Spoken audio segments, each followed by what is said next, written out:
आउज़ बिल्लाहि मिनश शैतानिर रजीम बिस्मिल्लाहिर रहमानिर रहीम। शुरू अल्लाह के नाम से जो बड़ा मेहरबान निहायत रहम करने वाला है। लाखों करोड़ों दुरूद व सलाम हो कमली वाले आका मोहम्मद मुस्तफ़ा सल्लल्लाहु अलैहि वसल्लम पर, जो ख़ातमुन नबीयीन है, जो ख़ातमुल मुरसलीन हैं, कि जिनके बाद ना कोई नबी है ना कोई रसूल है। लाखों करोड़ों दुरूद व सलाम हो आले बैत पर। अस्सलामु अलैकुम। आप जानते हैं कि रमज़ानुल मुबारक का चाँद नज़र आते ही अल्लाह की रहमतें, अल्लाह की बरकतें आप पर बरसना शुरू हो जाएँगी। ये ऐसा महीना है जो रहमतों, बरकतों का महीना है। इसके हवाले से अल्लाह ताला ने फरमाया है कि ये मेरा महीना है, ये अल्लाह ताला का महीना है। और इंशाअल्लाह ताला इसके हवाले से एक ऐसा अमल, एक ऐसा वज़ीफ़ा जो दुआए फ़ातिमतुज़ ज़हरा रज़ी अल्लाह ताला अन्हा है, आपसे वो ज़िक्र करूँगी। उससे पहले चंद फ़ज़ाइल रमज़ान मुबारक के जान लेते हैं। आप सल्लल्लाहु अलैहि वसल्लम ने फरमाया है कि जब रमज़ान का महीना शुरू होता है तो अल्लाह ताला आसमान के दरवाज़े खोल देते हैं, और एक रिवायत में आता है कि जन्नत के दरवाज़े खोल दिए जाते हैं। इसी तरह से एक और रिवायत में आता है कि अल्लाह ताला की रहमत के दरवाज़े खोल दिए जाते हैं। ये तमाम तर बुखारी, मुस्लिम शरीफ की अहदीस मुबारक हैं। नबी करीम सल्लल्लाहु अलैहि वसल्लम का इरशाद मुबारक है। हज़रत सलमान फ़ारसी रज़ी अल्लाह तआला अन्हु फरमाते हैं कि आप सल्लल्लाहु अलैहि वसल्लम ने शाबान के आखिर में वाज़ फरमाया कि ए लोगो, तुम्हारे पास अज़मत वाला, बरकत वाला महीना आया है।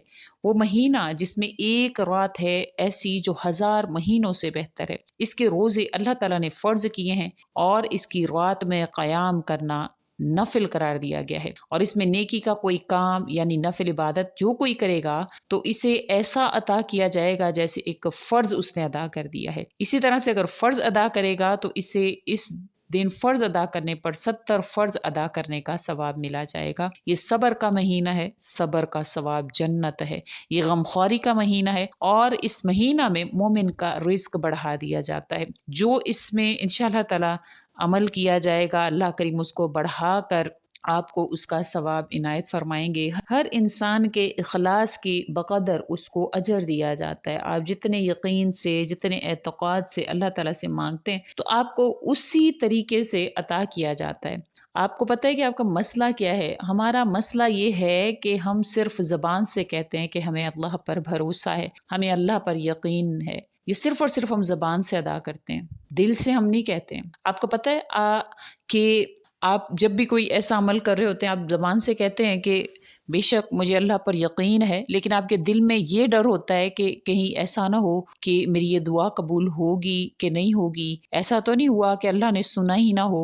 आप जब ऐसा गुमान करते हैं, जब आप ऐसा सोचते हैं, तो फिर वो आपका यकीन जो है वो कामिल नहीं रहता है। आप जानते हैं अल्लाह ताला ने क्या फ़रमाया है? अल्लाह ताला कुरान करीम में फ़रमाते हैं कि तुम चाह कर भी नहीं चाह सकते अगर मैं ना चाहूँ। आप जितनी मर्ज़ी कोशिश कर लें, आप जो मर्ज़ी कर लें, आप जिस मर्ज़ी बड़े से बड़े बंदे के पास चले जाएँ, जब तक अल्लाह नहीं चाहते आपकी दुआ कबूल नहीं होती। आपको क्या लगता है कि आप ये दुआ माँग रहे हैं, आप जो वज़ीफ़ा कर रहे हैं, आप जो अल्लाह के दरबार पर आकर खड़े हो गए हैं, ये दुआ की तौफ़ीक जो है वो आपको अपनी मर्ज़ी से मिली है? ये आपको अपनी मर्ज़ी से नहीं मिली। एक पत्ता भी अल्लाह की मर्ज़ी के बगैर नहीं गिर सकता। तो आप जब दुखी हैं, जब आप परेशान हैं, आप अल्लाह के दरबार पर आकर खड़े हो गए हैं, तो ये अल्लाह का करम है आप पर। आप जल्दी में हैं इसलिए दुखी हो रहे हैं, तो आप चाहते हैं कि आपके तमाम काम सुधर जाएँ, आप चाहते हैं आपकी तमाम परेशानियाँ ख़त्म हो जाएँ। आपको मालूम है, अल्लाह ताला को बेहतर मालूम है कि आपके लिए क्या सही है, क्या गलत है, आपके लिए कौन-सा वक़्त बेहतर है, कौन-सा नहीं बेहतर है। हमारा काम अल्लाह से दुआ करना है, अल्लाह पर यकीन रखना है, ऐसा यकीन जो हर शक से पाक हो। तो इंशाअल्लाह ताला अल्लाह करीम हमें जल्द नवाज़ेंगे और बेहतर से बेहतरीन नवाज़ेंगे इंशाअल्लाह ताला। आप अपने अंदर से ये डर ख़त्म करें और तमाम मामलात, अपनी तमाम जो परेशानियों की जो डोरें हैं, वो अल्लाह करीम के हवाले कर दें इंशाअल्लाह। फिर एक-एक करके वो गिरहें खुलना शुरू हो जाएँगी और अल्लाह करीम आपको मुश्किलात से निकाल देंगे। आज का जो वज़ीफ़ा है, वो हज़रत फ़ातिमा ज़हरा रज़ी अल्लाह ताला अन्हा का दुआए नूर के हवाले से है। ये आपने रमज़ान मुबारक का चाँद देखकर आपने ये वज़ीफ़ा कर लेना है। इंशाअल्लाह ताला आप सिर्फ़ और सिर्फ़ 70 मरतबा इन कलिमात को अदा करेंगे। फिर उसके बाद अल्लाह ताला से जो भी आप दुआ माँगेंगे, आपकी वो दुआ कबूल होगी। इसके हवाले से एक हदीस आपकी नज़र करती चलूँ, इसको गौर और तवज्जो से सुन लीजिएगा। हदीस में रिवायत किया जाता है کہ ایک دن پیغمبر خدا صلی اللہ علیہ وسلم مدینہ منورہ کی مسجد میں تشریف رکھتے تھے کہ حضرت جبرائیل علیہ الصلوۃ والسلام آئے اور عرض کیا یا رسول اللہ صلی اللہ علیہ وسلم آپ کو اللہ تعالیٰ نے سلام کہا ہے اور یہ تحفہ دعائے نور کا آپ کی امت کے لیے بھیجا ہے۔ یہ دعا آگے کی امتوں پر نہیں بھیجی مگر آپ صلی اللہ علیہ وسلم کی امت کو بخشش کے طور پر عطا کی گئی ہے۔ اس دعا کو پڑھنے والا یا اپنے پاس رکھنے والا عیش و عشرت سے دنیا میں زندگی گزارے گا اور ایمان کی سلامتی سے مرے گا، اور قیامت کو اس کا جو چہرہ ہے، جو منہ ہے، وہ 14ویں کے چاند کی مانند روشن اور نورانی ہوگا۔ اسے دیکھ کر حشر کی سب خلقت کہے گی کہ شاید کوئی پیغمبر یا ولی ہے۔ غیب سے ندا ہوگی یہ بندہ خدا محمد مصطفیٰ صلی اللہ علیہ وسلم کا امتی ہے، لیکن یہ مرتبہ اور فضیلت اس کو یہ دعائے نور پڑھنے کے سبب حاصل ہوا ہے۔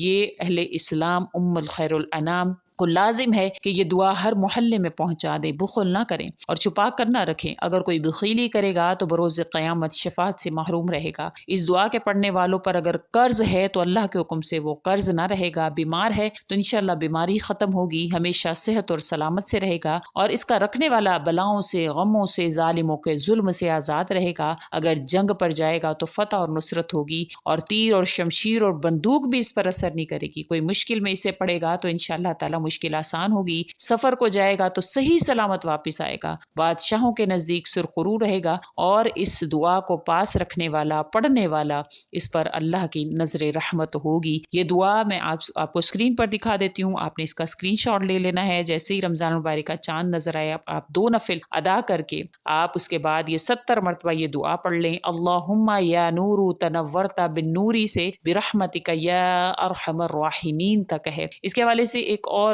جو روایت ہے وہ ذکر کی جاتی ہے، سید ابن طاؤس علیہ رحمۃ اللہ علیہ نے سلمان فارسی رضی اللہ تعالیٰ عنہ سے روایت کی ہے کہ فاطمہ الزہرا رضی اللہ تعالیٰ عنہا نے مجھے رطب عنایت فرمایا جس میں گٹھلی نہ تھی، اور فرمایا یہ درخت ہے جو خداوند عالم نے میرے لیے بہشت میں لگایا ہے بسبب چند کلمات کے۔ پھر انہوں نے ان کلمات کو ذکر فرما دیا۔ وہ کہتے ہیں کہ میں تب ان دنوں بیماری میں مبتلا تھا، جب میں نے اس کو ادا کیا، جب میں نے اس کو پڑھا تو اللہ تعالیٰ نے مجھے اس بیماری سے شفا عطا فرما دی۔ تو آپ بھی اس کو یقین سے، جیسا کہ میں نے آپ سے ذکر کیا ہے، بغیر کسی بھی اس پر پہنچے ہوئے نتیجے پر اللہ پر یقین اور توکل کرتے ہوئے، اپنی تمام تر پریشانیوں کو اللہ کے حوالے کرتے ہوئے، اپنے یقین کو کامل رکھتے ہوئے، اپنے اعتقاد کو جو ہے وہ کامل رکھتے ہوئے آپ نے اس عمل کو کرنا ہے۔ پھر اللہ تعالیٰ پر جو تمام تر معاملات ہیں وہ اللہ تعالیٰ کے حوالے کر دینے ہیں۔ انشاءاللہ تعالیٰ پھر آپ دیکھیں کہ آپ کے مسائل کس طرح سے حل ہوتے ہیں، کس طرح سے اللہ تعالیٰ آپ کے لیے وسائل فراہم کرتے ہیں، کس طرح سے آپ کے لیے اسباب اللہ کریم فراہم کرتے ہیں۔ انشاءاللہ تعالیٰ جو بھی اللہ تعالیٰ پر یقین رکھتا ہے اور پھر اللہ سے مانگتا ہے تو اللہ تعالیٰ اس کے لیے مشکلات سے بھی راستے نکال دیتے ہیں۔ وہ ویسا یقین رکھے جیسے انبیاء کو تھا، جیسے صحابہ کو تھا۔